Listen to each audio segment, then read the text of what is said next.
Hello, this Saidur Rahman. আমি আপনাদের স্বাগত জানাচ্ছি Java tutorial for beginners from সাইদুর.মি থেকে। আজকে আমরা বেসিক ডাটা টাইপ সম্পর্কে শেখার চেষ্টা করব। মূলত ভ্যারিয়েবল কিছুই না, কিন্তু মেমোরি লোকেশন রিজার্ভ করে ভ্যালু স্টোর করার জন্য। এর মানে হচ্ছে আমরা যখন একটি ভ্যারিয়েবল তৈরি করি তখন আমরা কিছু মেমোরি রিজার্ভ করি। ভ্যারিয়েবল টাইপ অনুযায়ী অপারেটিং সিস্টেম মেমোরি অ্যালোকেট করে এবং ডিসাইড করে কি স্টোর হবে রিজার্ভ মেমোরিতে।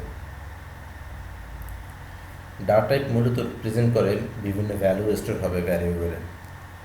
জাভাতে মূলত দুই ধরনের ডাটা টাইপ আছে, প্রিমিটিভ এবং নন প্রিমিটিভ ডাটা টাইপ। টোটাল 8 ধরনের প্রিমিটিভ ডাটা টাইপ সাপোর্ট করে Java, and primitive data predefined by the language. চলুন আমরা এখন এই 8 ধরনের data types primitive data type সম্পর্কে কিছুটা ডিটেলস আলোচনা করি। প্রথমেই আলোচনা করা যাক বুলিয়ান। এর ডিফল্ট ভ্যালু ফলস এবং default size 1 bit. Then char এর ডিফল্ট সাইজ 2 বাইট।